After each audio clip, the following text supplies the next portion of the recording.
We help with the business plan, the business setup. So right now, if you're in Africa and you want to move abroad, but you don't have the finances to come to Canada, because right now, our Canadian proof of fund requirement, the average is over $60,000 for study.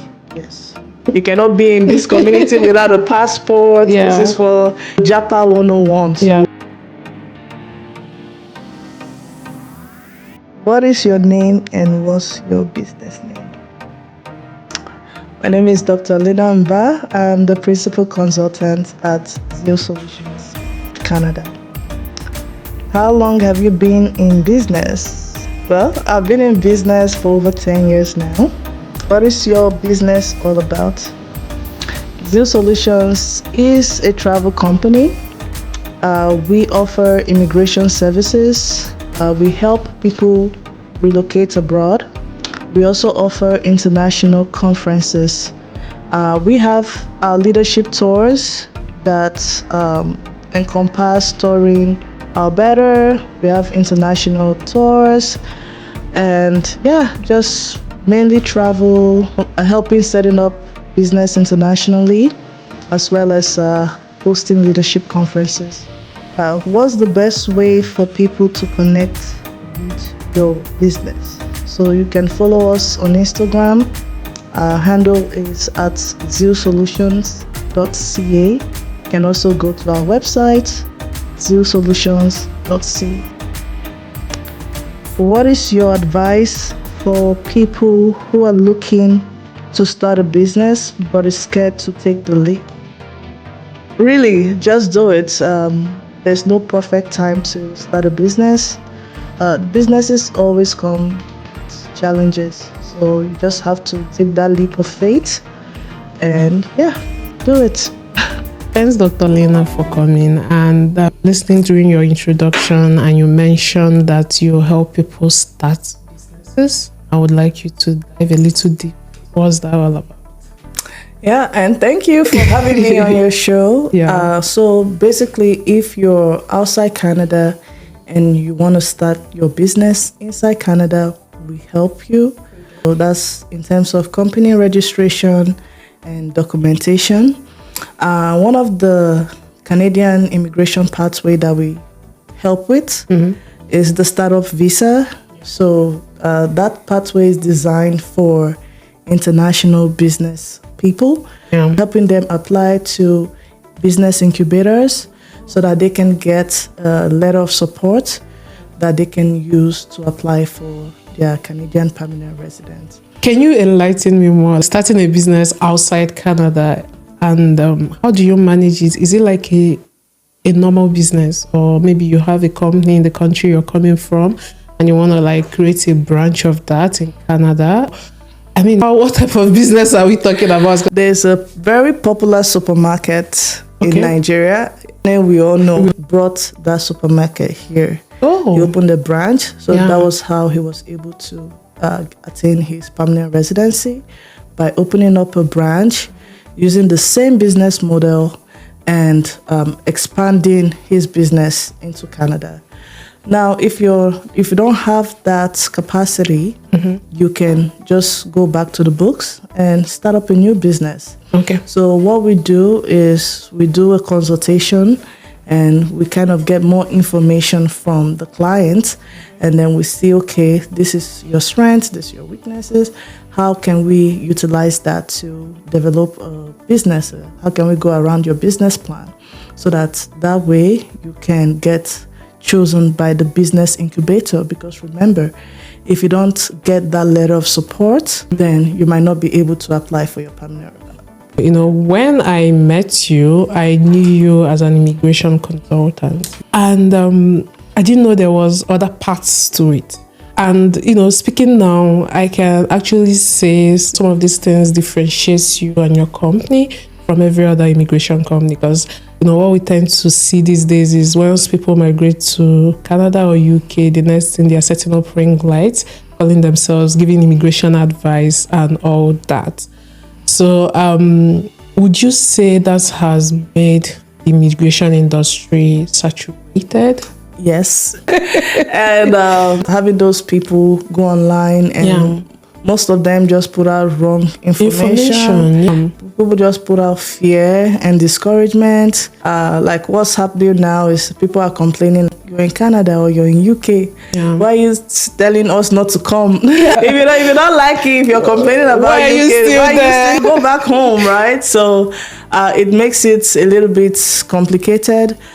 Because now most of those people, they are not even licensed to provide immigration services or even advice. And some of them, they go and take people money and then run away because they don't know what they are doing. People think running an immigration business is easy. It's not. It's one of the hardest businesses that you can run because it involves a lot of trust.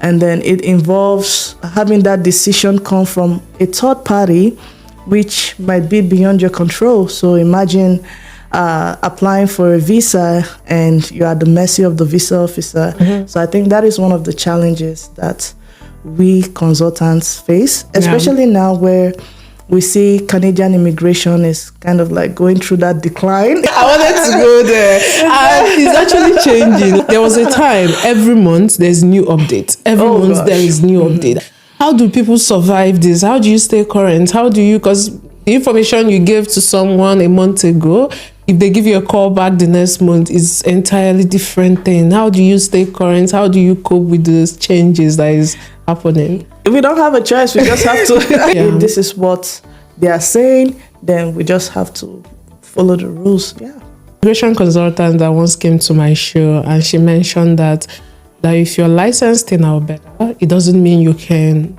work or you can do things for Ontario, right? So are you like licensed for all the province or? So Quebec has their own separate like immigration processing. So except your license in Quebec, you being licensed with the General College of Immigration Consultants, so that restricts you to other provinces and you're not allowed to practice in Quebec. Okay, you mentioned you've been in this business for over 10 years. When did you decide to focus on this path in terms of career? I didn't grow up thinking I would be in travel, so I'll be an immigration consultant, right? I came to Canada as a student for engineering. I remember when I finished university, right? And which is the natural thing for students that graduate here. They want to look for jobs and they also want to stay, right, permanently. So when I finished, I was always researching immigration pathways. Okay, what do I do now? What do I do? Because I didn't want to be one of those people that would wait and to the last minute and they're running helter-skelter. So I was very proactive. I was like, okay, I'm done now. I have my 3-year postgraduate work permit. How do I get my PR? So I was always researching. I was always doing it myself. Like, okay, how do I get this from this province, that province? And that was during the time where Trudeau came in. Okay. Yeah, so we were just kind of like rounding up Stephen Harper's. And so, of course, with Trudeau, that was when Express Entry launched. And it's just new change. So this whole immigration changing thing is not today. It's been ongoing. So most of my friends, they were always calling me. So I was like that go-to person, like, oh, this is what you have to do. Is this how you do it? And sometimes I will even write their draft letter for their employer to sign. So it was like, everyone was like, this better than my lawyer. Because some of the immigration lawyers, they don't even know what they are doing as well. One of my friends, she's like, Lina, this better than my lawyer. Are you sure? I agree, Are you sure you shouldn't go into? I was like, I was in Fort McMurray. Were you charging for it at that time? No, you were just doing it as a favor. I was so excited to help my friends. I was like, this is what you got to do because, it was like, they saw that zeal, they saw that passion. They're like, this is what you got to do. Do this, do that, do that. Oh, why is your employer doing this to you? All this. So I was literally that go-to person, right? But I never thought about it like in that, having it as a career or whatever. Like, come on. I was here for the oil money. So That's why I went for chemical engineering. I was doing very well in Fort McMurray. Oh, okay. So after a while, then when I moved to the city, I moved to Edmonton, and that was when I was like, okay, like I don't know if I want to be in that environment long term. And so I started doing travels on the side. So I had my regular 9 to 5, and then I come back maybe 1 or 2, mainly just with friends and relatives and all that. I would help them and all. And before you know it, even when I worked at an immigration firm, and the owner of the firm was like, "You're really good for someone who is like, you know, the immigrant as well. Yeah. You're doing better than people that are practicing this officially." Okay. And all that. So he was the one that encouraged me. Like, I think you should really look into this. Get your licensing, get any documents that you want, because even when I was working for him, before I get to the office, a lot of his clients are asking for me. Like, "Oh, where's Lina? Where's Lina? Oh, it's Lina I want to speak with." For some reason, they just wanted to speak with me, and they felt like, okay, like I give them some sort of comfort and encouragement. That I've spoken with that cares, right?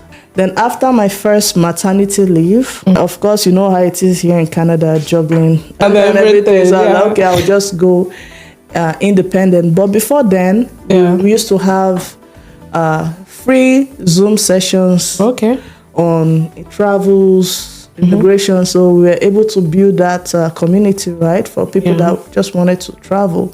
So I still get some messages, right, like, "Hey, I was at your class 5 years ago, 4 years ago. Now I'm interested. Now I'm in UK, or now I'm in Finland." Yeah, you know, because I was always coming up and like, "Hey, fired up, and come get your passport ready." If you don't have your passport, you shouldn't be in this group. That's the basic. That's the main thing. So a lot of people were able to do it on their own, and were able to travel. One of them even messaged me a few weeks ago, like, "Hey, hi, Dr. Lina. I'm in China. You don't remember me, but I was." You gave me the ginger. I've been trying to think about my life.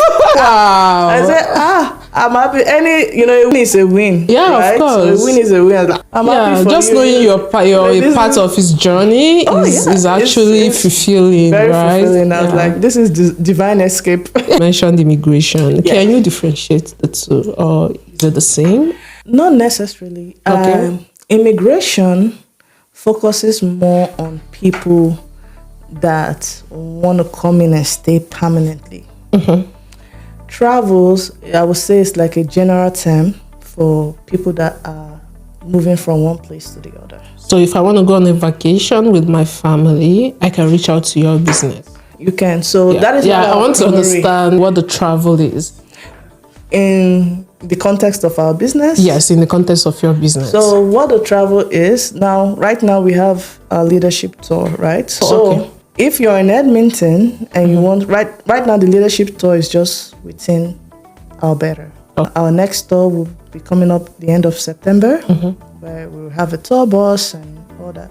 So if you want to travel, maybe you don't want to go far away, you don't want to spend too much money, but you want to explore other little cities in Alberta, including Banff and Jasper. It's a day trip, so we're going to leave early in the morning and come back late at night. So you don't have to worry about hotels. And the itinerary for the travel, you kind of book the sightseeing and everything for them. That makes sense. Yeah, so we're just trying to expand in a way to accommodate people, like clients locally, because when people hear travel immigration, they always say, "Oh, just like some people mentioned, it's like, someone told me the other time, like, okay, why did I even go to the BBE trade fair?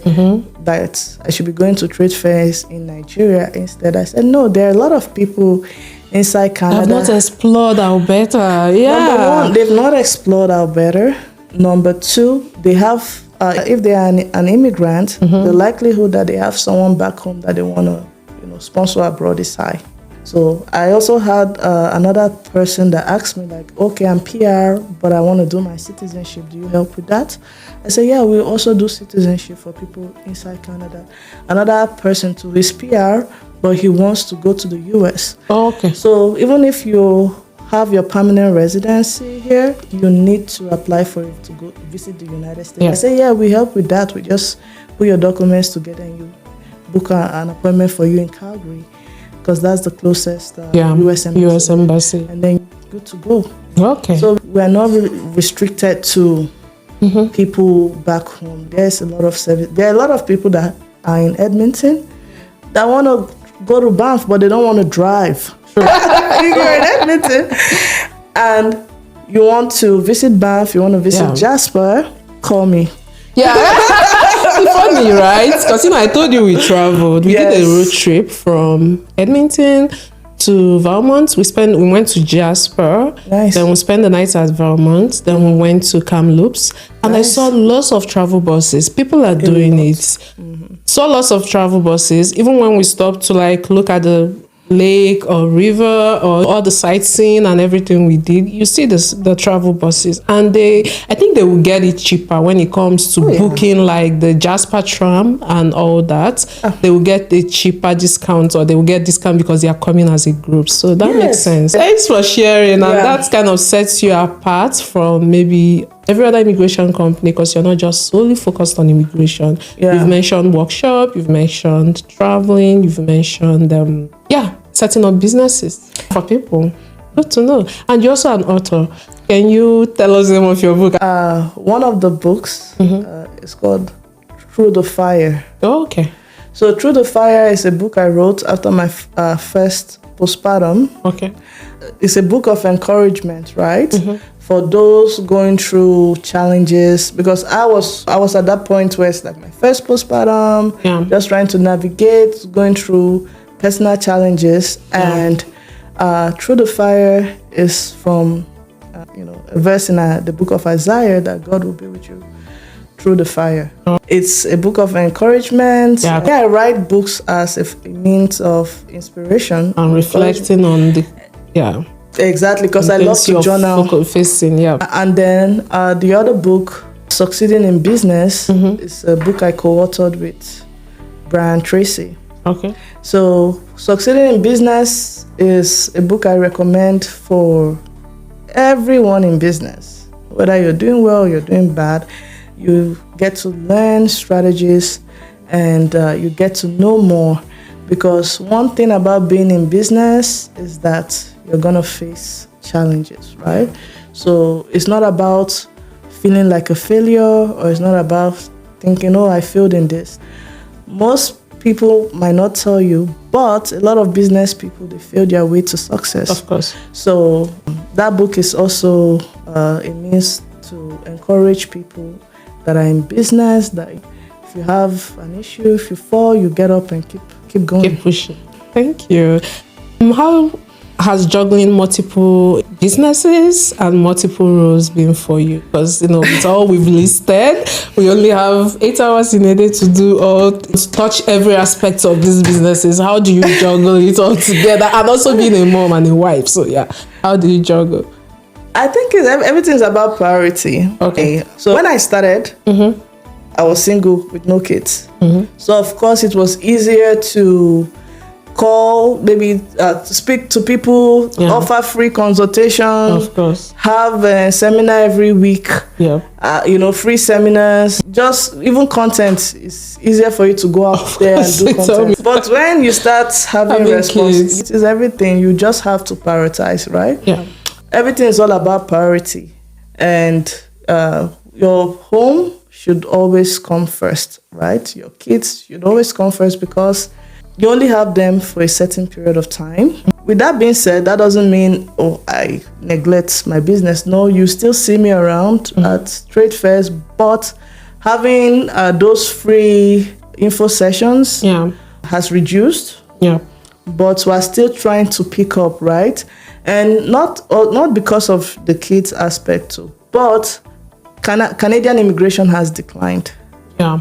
So I'm not a fan of promoting something if Canadian immigration picks up, then I just work my way around it. Maybe I might have that info session during the week while the kids are at daycare.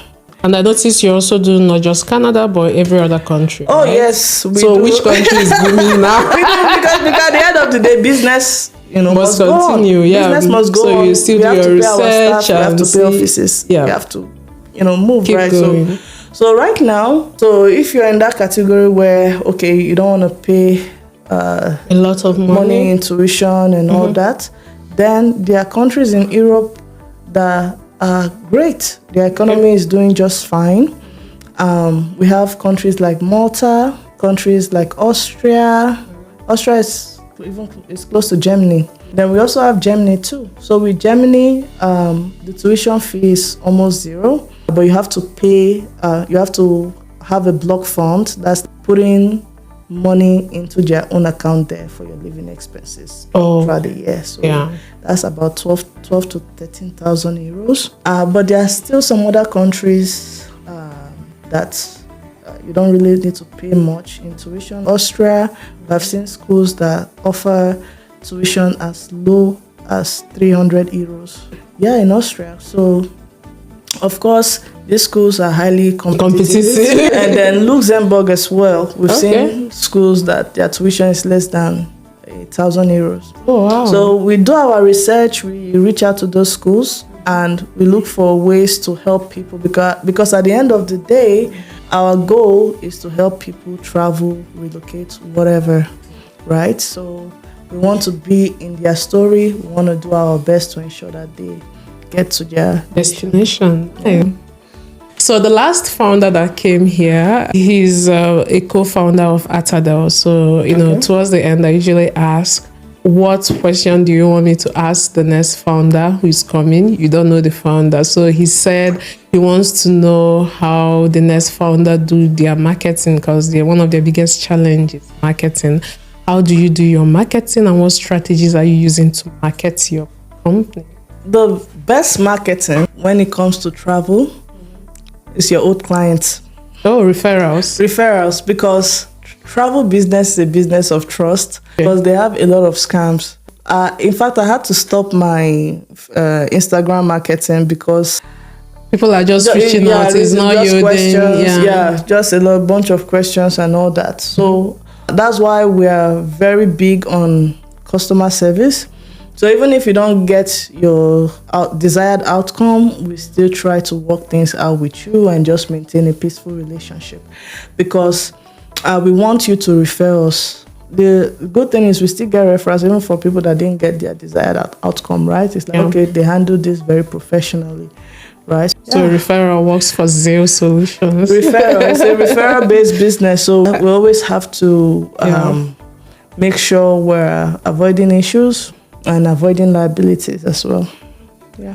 Can you enlighten us more on how the workshop works, in case we have someone who is interested in coming for your workshop in Canada? Okay, so we have our leadership workshops, and we also have leadership conferences. So with the workshop, it's quite intense, where we go through leadership principles, and we do some class theories or whatever, just so that person can really learn about what the topic is.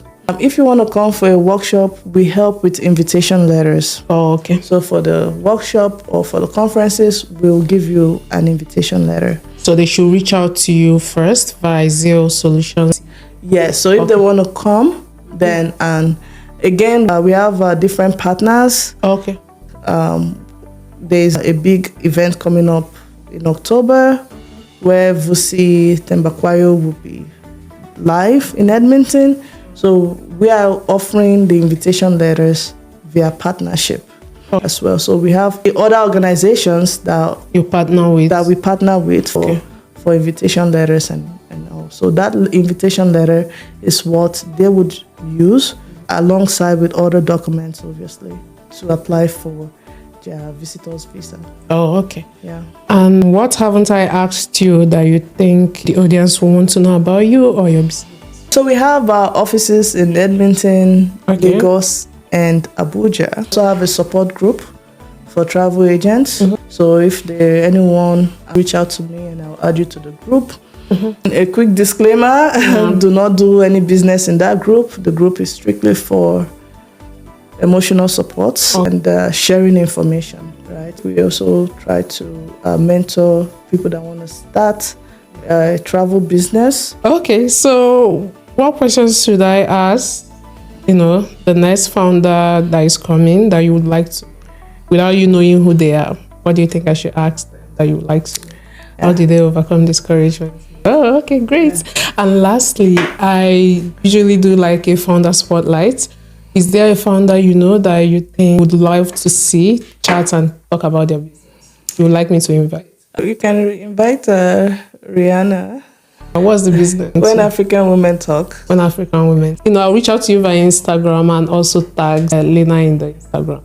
Thank you so much for coming. So keep watching Founders Outlook. You can listen to us on podcast, Amazon Podcast, Apple Podcast as well, and also on YouTube. Thank you. Have a great day.